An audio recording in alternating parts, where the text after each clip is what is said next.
Mobile station நேயர்களுக்கு வணக்கம். இங்க இருக்கிற கம்யூனிஸ்ட் பார்ட்டி அதாவது சிபிஐஎம் அவங்களுக்கு கொஞ்சமாவது வெக்கம், மானம், சூடு, சொரணை ஏதாவது இருந்தால் வாய் திறக்காமல் இருப்பாங்களா அப்படின்னு சொல்லிட்டு எல்லாரும் கேட்டுட்டு இருக்காங்க. உண்மையிலே சத்தியமாக நான் கேட்கலைங்க. சோஷியல் மீடியாவில் எல்லாருமே கேட்டுட்டு இருக்காங்க. ஏன் இது மாதிரி வாய்க்கு வந்ததெல்லாம் கம்யூனிஸ்ட் பார்ட்டி அதாவது சிபிஐஎம் திட்டுறாங்க அப்படின்னு சொல்லிட்டு தான் இந்த காணொலியில் நம்ம பார்க்க போகிறோம். 2 நாட்களுக்கு முன்னாடி பார்த்தீங்கன்னா கேரளா வந்திருக்காரு ராகுல் காந்தி அவர்கள். அங்கே ஒரு மேடையில் பேசியிருக்காரு. பிஜேபியை பயங்கரமாக விமர்சனம் பண்ணாரு. மோடி அவர்களையும் பயங்கரமாக விமர்சனம் பண்ணாரு. இதெல்லாம் ஒரு பக்கம் தள்ளி வச்சிடலாம். அதுக்கப்புறம் கேரளா முதல்வர் பினராயி விஜயனை பயங்கரமாக ஒரு கேள்வி கேட்டார் அப்படின்னே சொல்லலாம். என்ன அப்படி கேட்டார் அப்படின்னா, இந்த காணொலியை பார்த்துட்டு வந்துருங்க, அதுக்குரிய விளக்கங்களை நான் கொடுத்துட்றேன். That Mr. Trump controls Mr. Modi. Mr. Modi controls the Chief Minister of Kerala. The same way Trump controls Mr. Modi. Mr. Modi controls the Chief Minister of Kerala. എങ്ങനെയാണോ ഈ ട്രംപ് മോദിയെ നിയന്ത്രിച്ചുകൊണ്ടിരിക്കുന്നത് അതേ പ്രകാരമാണ് പ്രധാനമന്ത്രി കേരളത്തിന്റെ മുഖ്യമന്ത്രിയെയും. Everybody knows this. ഇതിന്റെ കാരണം എന്തെന്ന് ഞാൻ നിങ്ങളോട് പറയാം. In fact, if you seriously go and ask workers of the CPM this question, they will admit that what I am saying is correct. കേരളത്തിലെ പാർട്ടി പ്രവർത്തകരോട്, കേരളത്തിലെ തൊഴിലാളികളോട്, അവരുടെ പ്രശ്നങ്ങളോട് ഈ ഗവൺമെന്റ് സ്വീകരിച്ചുകൊണ്ടിരിക്കുന്ന സമീപനം എന്താണ് എന്നുള്ളത് മനസ്സിലാക്കാൻ ശ്രമിച്ചാൽ തന്നെ ഈ കാര്യം നമുക്ക് വ്യക്തമായിട്ട് ഗ്രഹിക്കാൻ കഴിയും. I want to understand why the CBI and the ED take action against opposition politicians but do not take action against the Chief Minister of Kerala or the politicians of Kerala. കൂട്ടരും കേന്ദ്ര ഗവൺമെന്റിന്റെ ഏജൻസികൾ ഇവിടുത്തെ യുഡിഎഫിന്റെ നേതാക്കന്മാർക്കും പ്രവർത്തകന്മാർക്കുമെതിരെ നീങ്ങുമ്പോൾ എന്തുകൊണ്ടാണ് മുഖ്യമന്ത്രിക്കും കൂട്ടർക്കുമെതിരെ നീങ്ങാൻ അവർ മുന്നോട്ട് വരാത്തത് എന്നുള്ളതും ഈ അവസരത്തിൽ I've got 36 cases on me. I've got 36 cases on me. 36 cases. 36 കേസാണ് അദ്ദേഹത്തിനെതിരെ ഇവിടെ രംഗത്തുള്ളത്.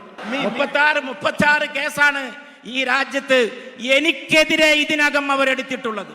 I have been interrogated by the ED for 55 hours continuously.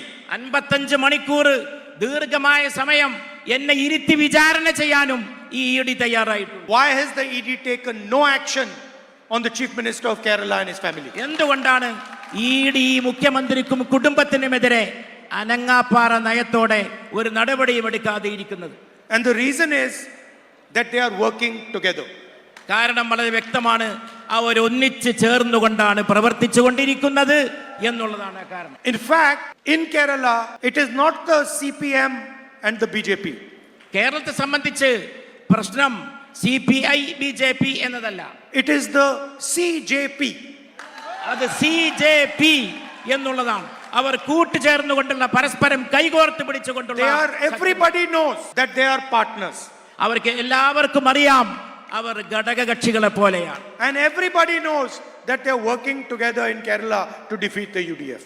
അവരെല്ലാവരും പരസ്പരം സഹകരിച്ച് അവർ രണ്ടു കൂട്ടരും UDFനെ തോൽപ്പിക്കുന്നതിന് വേണ്ടി ഒറ്റക്കെട്ടായി കൈകോർത്ത് പിടിച്ചുവെന്ന കാര്യവും എല്ലാവർക്കും അറിവുള്ളതാണ്. I also want to ask my friends workers in the left front a question. LDF ഇടതുപക്ഷത്തുള്ള പ്രവർത്തകരോട് അതുപോലെ അവരോട് ഞാൻ തീർച്ചയായും ഒരു ചോദ്യം അവരുടെ മുമ്പാകെ ഉന്നയിക്കാൻ ആഗ്രഹിക്കുന്നു. You call yourself a communist government. നിങ്ങൾ നിങ്ങളുടെ ഗവൺമെന്റിനെ ഒരു കമ്മ്യൂണിസ്റ്റ് ഗവൺമെന്റ് എന്നാണ് വിളിക്കുന്നത്. Please tell me what is communist about your government in Kerala today? ഈ കേരളത്തിലെ ഗവൺമെന്റിന് എന്ത് കമ്മ്യൂണിസ്റ്റ് സ്വഭാവമാണുള്ളത് എന്ന് എനിക്കൊന്ന് പറഞ്ഞു തരുമോ എന്ന് ഞാൻ അവരോട് ചോദിച്ചു. This is the most corporatist government that Kerala has ever seen. ഇത് ഏറ്റവും വലിയ കമ്മ്യൂണിസ്റ്റ് വിരുദ്ധവും ഏറ്റവും മുതലാളിത്തപരവുമായിട്ടുള്ള ഒരു സർക്കാരാണ് ഇന്ന് Keralam ഭരിച്ചുകൊണ്ടിരിക്കുന്നത്. It is against the interests of the workers. It is against the interests of small business. It is against the interests of the farmers, and it is for the interest of the biggest businessmen. ഇത് വലിയ വലിയ വൻ കുത്തകകളെ പ്രോത്സാഹിപ്പിക്കുകയല്ലാതെ ഈ കേരളം ഭരിക്കുന്ന government തൊഴിലാളി വിരുദ്ധമാണ്, കർഷക വിരുദ്ധമാണ്, ചെറുകിട കർഷകർക്കെതിരാണ്. ഇവിടുത്തെ ജനങ്ങളുടെ ഒരു താല്പര്യവും സംരക്ഷിക്കാതെ ഏതാനും കുത്തകകളെ മാത്രമാണ് അവർ വളർത്തുന്നത്. In fact, I have a suggestion for them. ഞാൻ യഥാർത്ഥത്തിൽ എനിക്ക് അവരുടെ മുമ്പാകെ ഒരു നിർദ്ദേശം വെക്കാനുണ്ട്. Your name is Communist Party of India. നിങ്ങളുടെ പേര് കമ്മ്യൂണിസ്റ്റ് പാർട്ടി ഓഫ് ഇന്ത്യ എന്നാണ്. Change it to Corporatist Party of India. Comprehends party of India എന്ന് നിങ്ങളുടെ പേര് മാറ്റാൻ നിങ്ങൾ തയ്യാറാകണമെന്നാണ്. At least stand for what you say you are. പറയുന്നതിന് വേണ്ടി പുറത്തു വന്ന് ആ നിലപാട് വ്യക്തമാക്കി പ്രവർത്തനത്തിൽ മുന്നോട്ടിറങ്ങി ആ വാക്ക് പോലെ പ്രവൃത്തിയിലും നിലകൊള്ളാനെങ്കിലും നിങ്ങൾ തയ്യാറാകണം. You can ask their workers this question, and I guarantee you, at least 50% will say, you know what Rahul Gandhi has said is true. We are no longer the Communist Party of Kerala. We are the Corporate Party of Kerala. ഞങ്ങൾ ഈ ചോദ്യം നിങ്ങൾ ഇടതുപക്ഷ മുന്നണിയിലെ പ്രവർത്തകരോട് ചോദിച്ചാൽ അവരിൽ 50% പേരെങ്കിലും സമ്മതിക്കും നിങ്ങൾ പറഞ്ഞത് ശരിയാണ്, രാഹുൽ ഗാന്ധി പറഞ്ഞത് ശരിയാണ് എന്ന്. അവരിൽ 50% പേരും സമ്മതിക്കുക മാത്രമല്ല അവരുടെ പാർട്ടി അവരുടെ ആദർശത്തെ ഉൾക്കൊള്ളുന്നില്ല എന്ന് പരസ്യമായി സമ്മതിക്കും. The other question I would like to ask is one of the holiest places in Kerala, the Sabrimala temple. Gold was stolen from the Sabrimala temple. ഈ കേരളത്തെ സംബന്ധിച്ച് ഇവിടുത്തെ ഏറ്റവും പവിത്രമായ സ്ഥലങ്ങളിൽ ഒന്നാണ് ശബരിമല.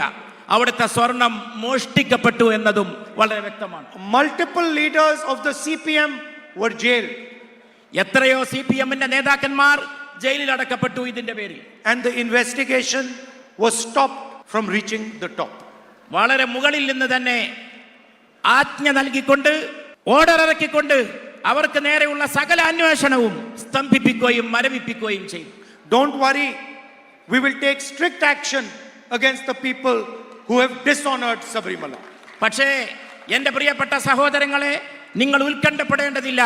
അവിടുത്തെ സ്വർണം കട്ടവർക്കെതിരെ ശക്തമായ നിലപാട് കേരളത്തിലെ ജനങ്ങൾക്ക് വേണ്ടി ഒരു ദിവസം നാം എടുക്കുക തന്നെ ചെയ്യും എന്നാണ് എനിക്ക് പറയാനുള്ളത്. இப்போ நீங்க அந்த காணொலியை கேட்டிருப்பீங்க. இதுக்கு அவர் வேற எதெல்லாம் அடிச்சிருக்கலாம். எல்லாருக்குமே தெரியும் பினராயி விஜயன் பிஜேபியின் எதிர்ப்பு எந்த அளவுக்கு பண்ணிட்டு இருக்காரு, பிஜேபி பினராயி விஜயனை எந்த அளவுக்கு கொடுமைப்படுத்திட்டு இருக்கு அப்படின்னு சொல்லலாம். ஒரு பக்கம் ஆளுநரை வச்சு எந்த அளவுக்கு அவரை இம்சை கொடுத்துருந்தாங்க. ஏன்னா அவர் சட்டமன்றத்திலே ரொம்ப புலம்புன்னு புலம்பிருக்காரு பினராயி விஜயன் அவர்கள். இதெல்லாம் கடந்து ஏற்கனவே ஒரு 5 வருஷம் இருந்தார். அடுத்து இப்போ 5 வருஷம் இப்போ முடிவு போகுது. இந்த முடியும் சமயத்தில் பார்த்தங்க அப்படின்னா ராகுல் காந்தி இது மாதிரியான ஒரு குற்றச்சாட்டு வச்சிருக்காரு. என்ன அப்படின்னா சிபிஐஎம் அப்படின்னு இருக்குல்ல, அது பார்த்தோன்னா பிஜேபி அப்படின்னு இருக்கு. அதாவது பிஜேபி அப்படின்னா மோடி அவர்கள், சிபிஐஎம் பார்த்தோன்னா பினராயி விஜயன். இதை என்ன அவர் சொல்லியிருக்காரு அப்படின்னா சிபிஐஎம்ன்றத சிஜேபி அப்படின்னு சொல்லி மாத்திங்க, அதாவது கம்யூனிஸ்ட் ஜேபி அப்படின்னு சொல்லி மாத்திங்க அப்படின்னு சொல்லிட்டு அவர் சொல்லியிருக்காரு. இங்க பார்த்தோன்னா கேரளாவில் ராகுல் காந்தியோட உருவப்படத்தை செருப்பாலெல்லாம் அடிச்சு எதிர்ப்புகளை கம்யூனிஸ்ட் கட்சி அவர்கள் தெரிவிச்சிருக்காங்க. ஆனால் இது ஒரே ஒரு விஷயங்களை தெரிஞ்சுக்கணும். ராகுல் காந்தி அவர்கள் கேரளாவில் பேசுறாரு. கம்யூனிஸ்ட் பார்ட்டி அவ்வளோ கேவலமாக ராகுல் காந்தி அவர்கள் பேசுறாரு. இங்க இருக்கிற கம்யூனிஸ்ட் பார்ட்டி, அதாவது எல்லாருக்குமே தெரியும், ஜி ராமகிருஷ்ணன் அவர்கள் கம்யூனிஸ்ட் பார்ட்டியில் அதாவது சிபிஐஎம்ல இருந்திருக்காரு. அதுக்கப்புறம் பாலகிருஷ்ணன் இருந்திருக்காரு. இப்போ பார்த்தோம்னா சண்முகம் அவர்கள் இருந்திருக்காரு. சண்முகம் அவர்கள் கொஞ்சமாவது வெக்கம், மானம், சூடு, சொரணை ஏதாவது இருந்தா அந்த கூட்டணி விட்டு உண்மையிலே வெளியே வரணும் அப்படின்னு சொல்லிட்டு நான் சொல்லலைங்க. சமூக வலைதளங்களில் பரபரப்பாக போயிட்டு இருக்கு. ஏன் இந்த விஷயங்கள் இவ்வளோ பரபரப்பாக இருக்கு அப்படின்னா தெளிவாக சொல்லிட்டாரு. அங்க இருக்க, அதாவது கேரளாவில் இருக்கிற கம்யூனிஸ்ட் பார்ட்டி ஒரு கொள்ளடிக்கிற கூட்டம், அதாவது பிஜேபி துணையும் இருக்கு அப்படின்ற மாதிரி ராகுல் காந்தி அவர்கள் பேசியிருப்பாங்க. இந்த வீடியோவிலையும் அதாவது அவர் பேசுகிற வீடியோவிலும் மலையாளத்தில் பேசுகிற வீடியோவும் நீங்கள் இப்போ பார்த்துருப்பீங்க. இப்படிலாம் ஒரு மனிதர் பேசுவாரா? அதாவது தமிழ்நாட்டில் காங்கிரஸ் பல கட்சிகள் கூட்டணிக்குள்ள, இங்கே சிபிஎம் சிபிஐ இது மாதிரி கம்யூனிஸ்ட் கட்சிகள்லாம் இருக்கிறாங்க.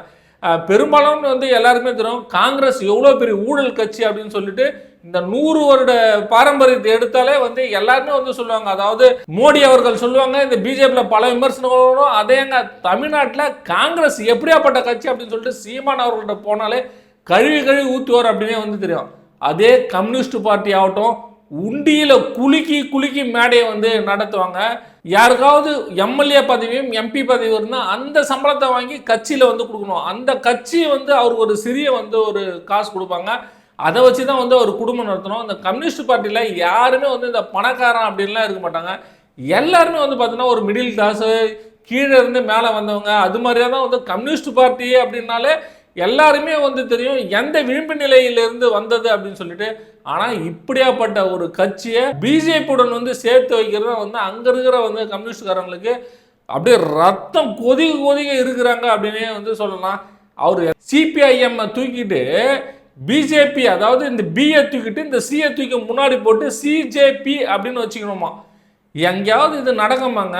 உண்மையிலே சொல்கிறேன், இந்த சோஷியல் மீடியாவில் வர மாதிரி கொஞ்சமாவது இந்த சண்முகம் அதாவது ஐயா சண்முகம் அவர்களுக்கு வெக்கம், மானம், சூடு, சொரணை, சோத்துல உப்பு தான் போட்டு சாப்பிட்றோமா அப்படின்னு சொல்லிட்டு இந்த சோஷியல் மீடியாவில் கேட்டாங்களே அப்படின்னு அந்த ஐயா அவர்களுக்கு கோவம் வந்தது அப்படின்னா, இந்த காங்கிரஸ் கூட்டணியில் இருக்கார்ல அதை விட்டு அவர் வெளியே வரணும். ஏன்னா இந்த பேச்சுக்கு இது மட்டுமே எதிர்ப்பு அப்படின்னே வந்து சொல்லலாம்.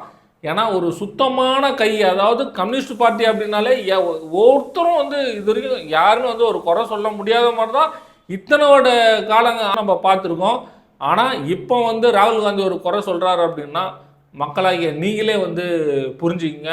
ஏன் அப்படின்னா இப்போ தேர்தல் வந்து வரப்போகுது. அதாவது கேரளா, புதுச்சேரி, தமிழ்நாடு அப்படின்னு சொல்லிட்டு ஒரு 5-6 மாநிலங்களில் வந்து தேர்தல் வரப்போகுது. அது முக்கியமாக வந்து பார்த்தாங்க அப்படின்னா கேரளாவில் ஏற்கனவே வந்து காங்கிரஸ் அவங்க வந்து ஆட்சி அமைச்சிருக்காங்க. அதே போல் பிஜேபி வந்து பல மாநகராட்சியில் வந்து இடம் பிடிச்சிருக்காங்க. அதுக்கப்புறம் கம்யூனிஸ்ட் கட்சி இப்போ வந்து பார்த்தாங்க அப்படின்னா கம்யூனிஸ்ட் மறுபடியும் எங்கே ஜெயிச்சிருமோ, அப்படி இல்லை பிஜேபி எங்கே ஜெயிச்சிடுமோ அப்படின்ற ஒரு ஆதங்கத்தில் ராகுல் காந்தி அவர்கள் சுத்தமான கம்யூனிஸ்ட் பார்ட்டியை இது மாதிரி ஊழல் கம்யூனிஸ்ட் பார்ட்டி அப்படின்னு வந்து சொல்லிட்டு போயிருக்காரு. இதுக்கு என்ன தீர்வு நடக்கும்? அதாவது கம்யூனிஸ்ட் பார்ட்டியில் என்னெல்லாம் செய்வாங்க? அதாவது தமிழ்நாட்டில் ரத்தன கம்பளம் போட்டு ராகுல் காந்தியை வர வைக்கிறாங்க, கேரளாவில் செருப்பு எடுத்து வந்து அடிக்கிறாங்க. அந்த இமேஜும் வந்து இப்போ வியூவில் காமிக்கிற பாருங்க. இதுக்கு மேலே கம்யூனிஸ்ட் பார்ட்டி அவங்க தான் வந்து முடிவு பண்ணணும்.